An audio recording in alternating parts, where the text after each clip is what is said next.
Hello guys! Ang mga nakikita nyo pong pusa ngayon ay pag-aari ng aking hipag. Ayan. Nakakatuwa sila tingnan kasi hinilera niya lahat ng kanyang mga pusa dyan sa sofa nila. Halos nakupin na ng mga pusa yung sofa nila sa dami ng pusa. Nagsimula lang siyang mag-alaga ng pusa na isang pares lang. Tapos nung nanganak ng 20. Ang dami-dami na nila ngayon. 27 pieces na yung kanyang pusa.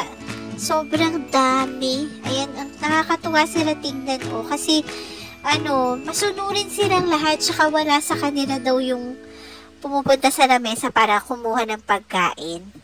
So lahat sila, ayan. Ito yung mga anak ng pusa niya. Ang dami-dami nila, hanong-hanong kulay. Merong puti, may orange, may 3 colors. Nakakatuwa kasi tingnan mo, pag natutulog daw yan, nandyan lang daw yan sa sofa. Nakahilera sila tabi-tabi. Parang yung init ng bawat isa.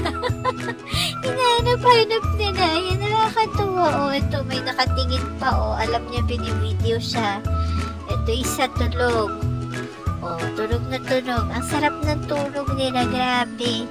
Ayan, ang ganda. Iba-iba yung kulay. Tsaka ang tataba nila. Makikita mong alaga talaga kasi ang nilinis nila. Ayan, yung isa. Yung isa, meron pang parang may bigote pa siya. At tsaka yung isa, tingnan nyo. Nandun, sa loob ng bag. Ang cute-cute nila. Nakakatuwa lang. Ayan, nakakatawa kasi sinedya to sa akin. Ang dami. Sabi niya, "Bay, tingnan mo yung mga pusa ko. Ang dami na nila." Which is totoo naman, napakarami. Ito isa pumasok pa sa loob ng bag. Natutulog siya sa bag. Ang ganda nila tingnan. Nakakatuwa. Ayan. Wala siyang anak. Pero ayan. Ang dami niya ngayong pusa. Alaga. Ayan. At yan dati ayaw niya ng pusa. Takot siya sa pusa. Pero ngayon, super love na niya yung mga pusa. Ang dami-dami na niya yung pusa. Tingnan nyo guys. Ayan, i-flex ko Meron pa siya mga pahihigain dyan mamaya. Ay, nakakatuwa sila panoorin.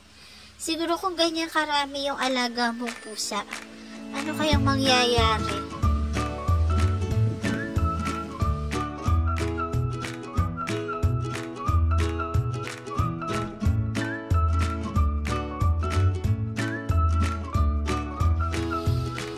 Ayan, yung isa, tingnan nyo.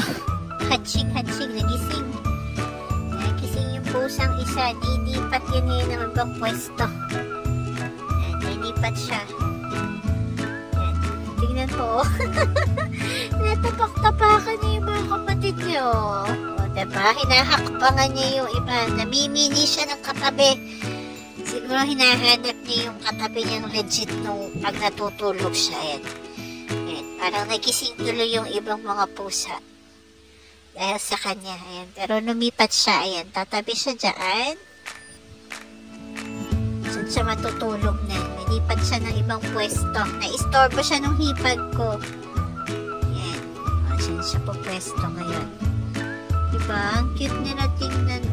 Nakakatuwa. Sarap na sarap sila matulog. Siguro dahil nung time na yan, umuulan na yan, may isa pang gising. Ayan. Kukunin niya ngayon yan. Ayan. Lalagay niya dun sa taas. Dagdag sa mga pinapatulog. Ayan. Siguro parang piling ko, pinatutulog niya lahat siya para manahimik yung mundo niya. Siguro ang gulo niya, no? Kung ganyan karami yung pusa, siguro pag nagtakbuhan yan, sabay-sabayan nagtatakbuhan. Ayan, lumipat din yung isa. Nagising na, Buti na lang natulog uli. Ayan, yung isa na lang ang gising. Ayaw matulog. Ayaw niya matulog kasi siguro, siya inaantok. Siyempre, pag ayaw nga matulog, inaantok Ano ba ako? Kulit ko, no? Ayan, pero panoodin natin yung mga pusa. Ayan, nakakatuwa sila, dami. Patong-patong na sila. Ayan. Ito yung nanay. Ayan yung nanay talaga. Ang pangalan niyan si Jolly. Jolly talaga ang pangalan yun eh. Si Jolly na anakin. Pero kabaliktaran ni Jolly na nagsasalita ngayon sa inyo. Ayan, hindi anakin si Jolly. Yung pusa na Jolly, anakin. Ayan, mga anak niya yung iba dyan. Ang dami niya na nakakatuwa. Ayan, padededehin niya ngayon. Ayan, o, tumuna mo. Ang laki-laki na, pero dumedede pa, o. Ayan, may dedede pang isa, o. Diba, nakakatuwa sila tingnan, o. Ang cute! Oh, ayan, dedede na si Orange. Ewan ko lang kung may mga pangalan yan lahat pusa na yan. Siguro kung ganyan kadami pusa, kung papangalanan ko yan ng A, B, C, D hanggang Z. Kasi ang dami na talaga, oh. Tingnan mo. Diyos ko. Katindi. Ayan, oh. Dumedede na sila. Ayan. Siguro sa sobrang tuwa niya kaya na i-video niya yun at naisend sa akin. Ayan. Sana maging inspirasyon to sa, sa iba na ayaw mag-alaga ng pusa. Salamat sa panonood!